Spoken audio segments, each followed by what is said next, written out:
একটা কথা আলোচিত হচ্ছে যে এই সরকারের ম্যান্ডেট কি। কোন কোন পক্ষ থেকে জায়গা থেকে বলা হচ্ছে যে এই সরকারের ম্যান্ডেট নাই। আমরা এক্ষেত্রে স্পষ্ট করে বলি যে জনগণের ম্যান্ডেট সৃষ্টি হয় দুইটার মাধ্যমে। একটা হয় নির্বাচনের মাধ্যমে। নির্বাচন একটা দলকে বা একটা প্রতিনিধিবৃন্দকে একটা ম্যান্ডেট দেয় সংবিধান সংশোধন, সরকার পরিচালনা, কর্তৃত্ব প্রয়োগ করার জন্য। কিন্তু যখন স্বাভাবিক নিয়ম লঙ্ঘন হয়ে যায় তখন সংবিধানের উপরে আরেকটা ম্যান্ডেট কাজ করে, সেটা হচ্ছে গণ অভ্যুত্থান। এটা ইতিহাস বলে বিপ্লব বা গণ অভ্যুত্থানের মাধ্যমে। আপনারা জানেন যে মুক্তিযুদ্ধের সময় কি হয়েছিল। ৭০ সালে একটা ইলেকশন হয়েছে। ইলেকশনের আলোকে ক্ষমতাসীন দলকে ক্ষমতায় বসতে দেওয়া হয় নাই। ফলে এই গণতান্ত্রিক বা সাংবিধানিক পদ্ধতি কাজ করে নাই। ফলে সেখানে একটা গণ অভ্যুত্থান এবং গণ অভ্যুত্থানকে কেন্দ্র করে একটা যুদ্ধ হয়েছে, মুক্তিযুদ্ধ হয়েছে। এবং সেই যুদ্ধের পরে যে ম্যান্ডেটটা তৈরি হয়েছে সেটা কিন্তু পরিবর্তনের ম্যান্ডেট। রাষ্ট্র শুধু রাষ্ট্র পরিচালনার ম্যান্ডেট না। দেখবেন সেখানে সংবিধান পরিবর্তন হয়েছে, সেখানে মানচিত্র বদল হয়েছে, সেখানে সীমানা বদল হয়ে গেছে, সেখানে পতাকা পর্যন্ত বদল হয়ে গেছে, জাতীয় সংগীত বদল হয়ে গেছে। সুতরাং এখানে কি হয়েছে, গত 3টা নির্বাচনে আমাদের যে স্বাভাবিক ম্যান্ডেটরি প্রসিডিউর, সেই প্রসিডিউরটাকে লঙ্ঘন করা হয়েছে, কাজ করে নাই। আমরা নির্বাচনও পাই নাই, আন্দোলন করতে গিয়ে আমাদেরকে গুলি খেয়ে মরতে হয়েছে।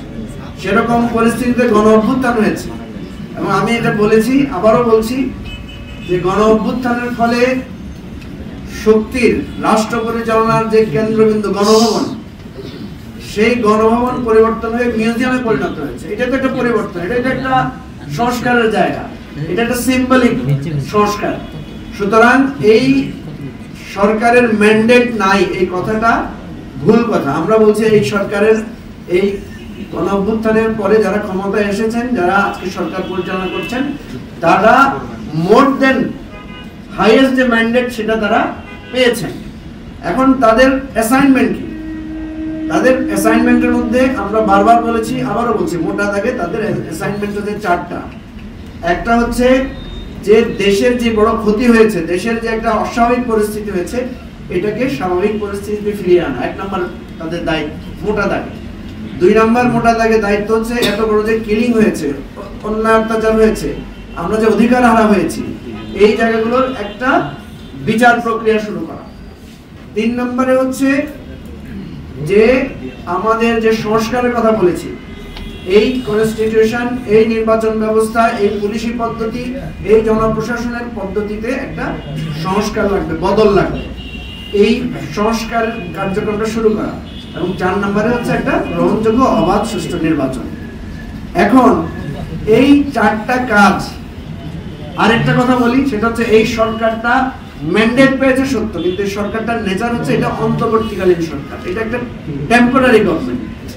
ফলে এই টেম্পোরারি গভর্নমেন্টের টেনিউর কত হবে, এই টেনিউর নির্ভর করবে তার অ্যাসাইনমেন্টের কার্যক্রমের উপর। সে যদি তার অ্যাসাইনমেন্ট ফুলফিল না করে, সে যদি টেনিউর বাড়ায়, তাহলে তার প্রতি মানুষের আস্থা নষ্ট হবে। আর সে যদি তার দায়িত্ব ফুলফিল করে একটু টেনিউর লম্বাও করে, মানুষ তার উপর কি হবে না, বিরক্ত হবে না। এই জন্য আপনারা খেয়াল করবেন, এবি পার্টি সবসময় এই ব্যালেন্স কথাটা বলেছে। আমরা বলেছি প্রফেসর ইউনূস, আপনি আমাদের 4টা মোটা দাগের দায়িত্ব পালন করেন, ইলেকশন 2 মাস আগে বা 2 মাস পরে দেন, কোনো অসুবিধা নেই। কিন্তু আপনি যদি এই 4টা মোটা দাগ করতে ফেল করেন, বাংলাদেশের ইতিহাসে আপনার একটা ব্যর্থতার নাম লেখা থাকবে।